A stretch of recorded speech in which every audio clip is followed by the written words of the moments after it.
Hello, magandang araw sa ating lahat, mga ka-construction at mga kaahon. Muli, isa na namang video ang aking ibabahagi sa inyo ang kwento at kaganapan sa loob ng aming tahanan, sa munti naming tahanan na kahit papano ay nakakaraos kahit sa gitna ng pagsubok at hamon ng buhay.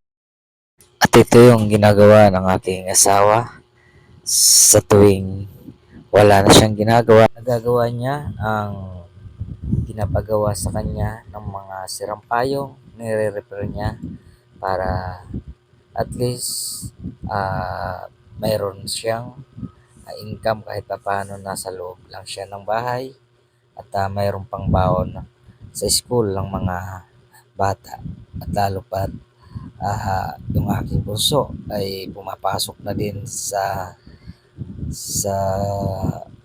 kinder, kaya talagang tiis at tiyaga lang. Minsan naman zero dahil siyempre pagka walang nagpapagawa, wala din mga baon ng mga bata.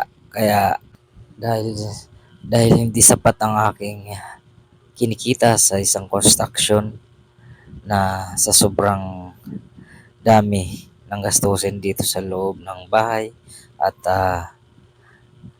mahal pa ang mga bilihin sa pang-araw-araw ng baon ng mga estudyante. Kaya gumagawa ng paraan ng aking misis na kahit na marami siyang inaasikasong mga bata sa pagpasok ng school, gustuhin niya man magtrabaho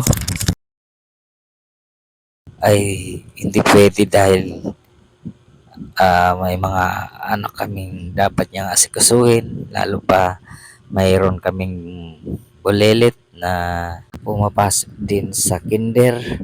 Kaya wala na talagang minsan wala na talagang pahinga ang aking misis.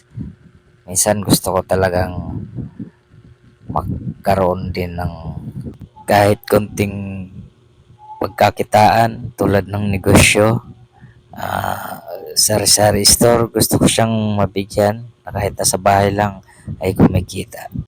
Ito rin ang aking ginagawa sa aking pag-uwi galing sa trabaho sa masakip na daan dito sa Eskinita sa aming tinitirahan.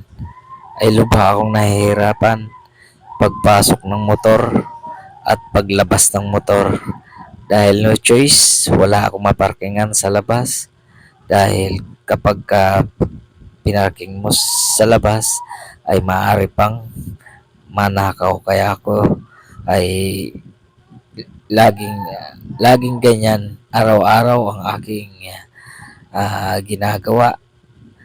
Minsan di ako makapasok dahil sa sobrang sikip. Diyan na nakauwi na nga ako niya ng bahay at nakabantay ng aking tatlong mga anak na lagi silang nakaabang sa aking pag-uwi. Siyempre, bilang isang ama, kahit ako ay pagod, siyempre nawawala ang pagod ko kapag ikaw ay sinasalubong ng iyong mga anak. Kaya mga kaahon, mga ka-construction, ito lagi ang ganap ng pang-araw-araw ko sa pag-uwi ko. Ganito lagi ang salubong sa akin ng mga anak ko. Kaya ako ay natutuwa. At sa aming hapunan ay salo-salo kami sa munting biyaya ng ating Panginoon na kahit na mahirap ang buhay ay tuloy pa rin ang laban.